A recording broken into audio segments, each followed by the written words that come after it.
The message of this episode of The Ancient Magus' Bride was very powerful. The living should not envy the dead. Very, very powerful line. A lot of meaning there, and gotta say, a very well-written quote, actually, from this series. I gotta hand it to, Magus' Bride, just for that alone. But anyways, the main point of this episode was Chise learning that there is a lot to live for, and she shouldn't want to just throw her life away like nothing.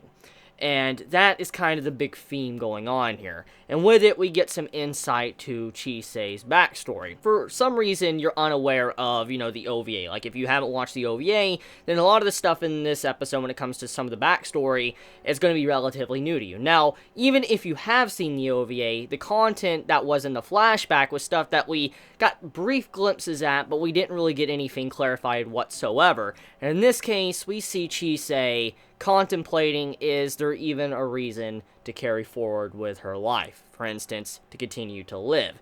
And in this case, we see a certain moment in her life when she was at school to where she felt like she just had enough and she wanted it to be over.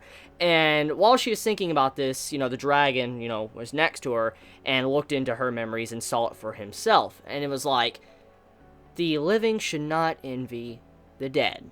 And what he meant is that you shouldn't actually envy the fact that your life will come to an end. You should cherish what you have and be happy with what you have before it is gone. And I feel like that's what he wanted to kind of say to Chise. He wanted Chise to find something. And then once she was finally done and she was done with all regrets and everything, she can move on. And Chise is a type of person that has a lot of regrets and has a lot of things on her shoulders that she just cannot get rid of, like that. And I really love the aspect of the show for using this different theme, especially showing that Chise can't overcome this trauma like it's nothing. There's just so many anime and manga out there that I have watched or read that truly bug me when you have a character like a main female character or a main male character and they've had a very bad backstory. Like, their past, their upbringing, all that was just absolutely terrible. Then all of a sudden, a new person comes into their life, introduces them to, like, some form of different world or whatever, or magic, whatever,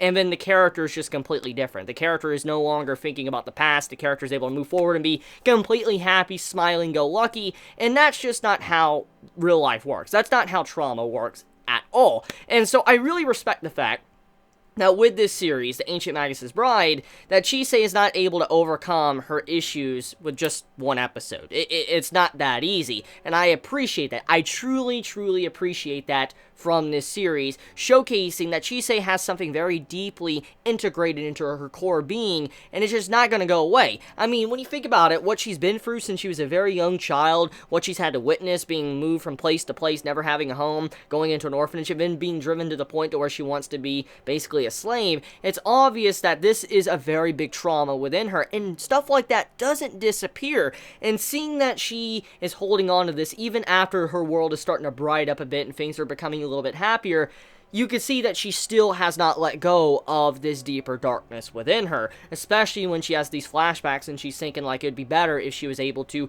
just, join the dead instead of living. And that was the message here. And even then, after everything was said and done, Chise still envies the dead. That's what the end of the episode shows. She hasn't completely dropped that aspect from her character, which makes a lot of sense. There's a lot that she needs to work on and live for and learn to live for before she can move past that trauma from her past. So just very good stuff. Overall, I love how this episode handled the complicated theme with Chise, but also showing that she's not a character that could just get over something easily, because that's just not how trauma works. It is not how it works. When you see a main character just happy after one episode, that is not realistic whatsoever. I know many might be quick to fault Chise and say, oh, she's not progressing, or she's very boring, oh, she needs to grow up and, be happy since she has all this happiness around her. That is not how this works. That is not how that works when something like that happens to a person. And seeing how she is slowly trying to creep out of that hole, that's what makes me excited for this series and why I've already fallen in love with this series since it started. Anyways, let's talk about our main male character, our mage, Elias. So Elias, as we know, he is obviously someone that doesn't know how to comprehend human emotion. It's very obvious from his interaction and the way he handles Chise, and especially how he was told to dry her off and, make it where she is warm again. Just these little subtle things throughout all of it. You can see he just doesn't know how to properly interact with, a human being, which makes a lot of sense, because it's clear as day that he's not, human, or at the very least, human anymore. And he's just entirely different. So he lacks what many of us humans have. For instance, understanding each other, or understanding the emotions that we feel, or just proper understanding of, common courtesy. For instance, in the last episode, when he outright asked Chise, like, what happened to your family, your parents, and all of that, basically, that was something that normally you would never ask someone. I mean, you would just be, a little bit easier with trying to imply, like, what happened, or ask what happened. He just went straight out and asked her completely. In a way, thanks to what Chise's been through, she was kind of happy that he asked her something like that just so bluntly, but at the same time, it was very disrespectful.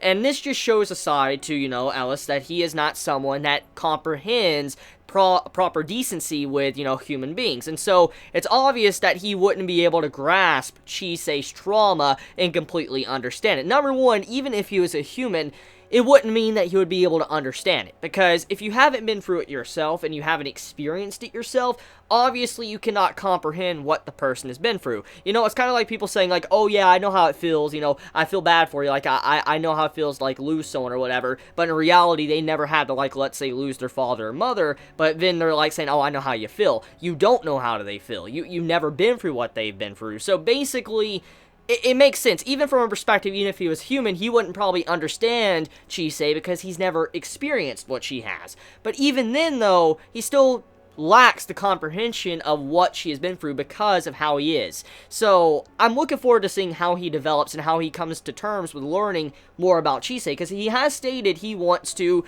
be her husband. So if that is truly the case here, and there's no different angle going on, that would mean that he would need to start understanding humans. He would need to, take a moment to realize what Chise has been through and try to delicately get her out of what she is in. So, like I said, just very good stuff overall, and I like how the series is building that up. It's not like a traditional romance story to where both characters just overcome their complete differences like that. I mean, obviously, drama happens to where they're not always compatible in, romance series and stuff, but I like how in this series, it's not like the typical drama, it's not like the typical, like, standard slice of life stuff, or even magic fantasy stuff. It takes it to a whole new level of two characters that are like Beauty and the Beast. Seriously, it's like the Disney story Beauty and the Beast. So, two people that are actually not compatible whatsoever. You have someone that's like this ancient being, and then this other person that is a girl that's just had a horrible life, and they're completely different. Overall, completely different. Not just species-wise, because he's apparently not human,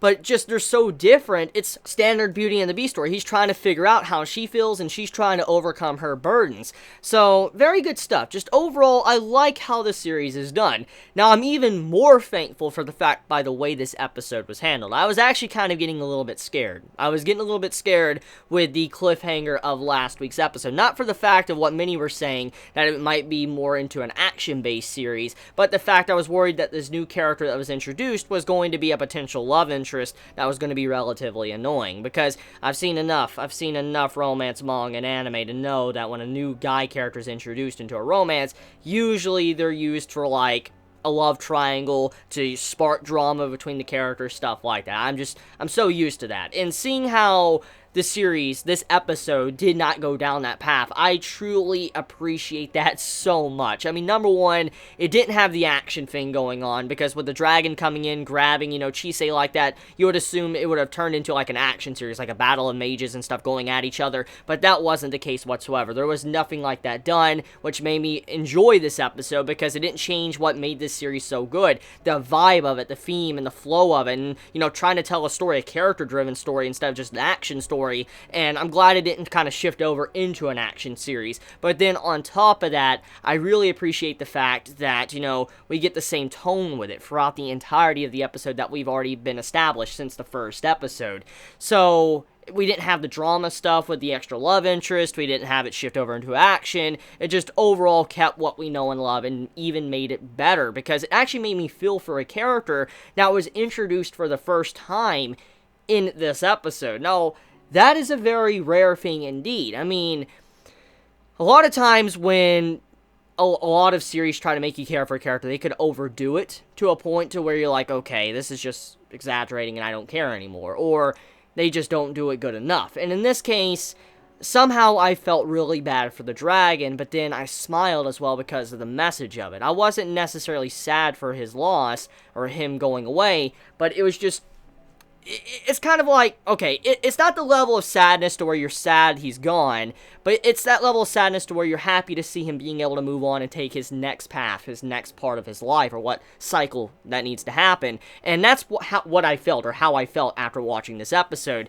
And so seeing how the dragon that was introduced and basically said that he's fine, you know, with moving on, becoming like a tree and a part of the land and all of that. It's a sad way from our perspective as, you know, humans looking at something like that. Obviously, we would feel like that's just very sad. It's disheartening, and you just feel bad for any creature that has to go through that, especially someone or something that has a working mind and is able to think. You'd be like, this is sad. But then, as he started talking, like, this is a path that needs to happen. This is the cycle. This is how we dragons, or how my species of dragons, how we disappear. And basically, he thrives and a new life begins. And that's kind of what happened here. Basically, he was trying to give Chise a message to say, right now, you cannot be like me. You cannot carry on to the afterlife. You need to be able to find something to be happy with, and then when you're finally done, no regrets or anything, then you can move on. And like I said, just very powerful stuff with the way the character was handled as well. I felt very bad. I liked that final dream sequence when, you know, Chise was flying with him and helped him, you know, carry off into,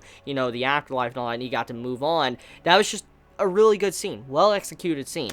So overall, The Ancient Magus' Bride continues to be a very, very good anime from Fall of Anime 2017. Hands down, one of the best. The only thing I think that comes close to this series from this season is Inuyashiki. That's the only series I think that truly comes close to The Ancient Magus' Bride, because just the style of these two series is just so distinct and unique from the season that if you have not watched them, what are you doing? Go out of your way and watch them. They're just truly good series.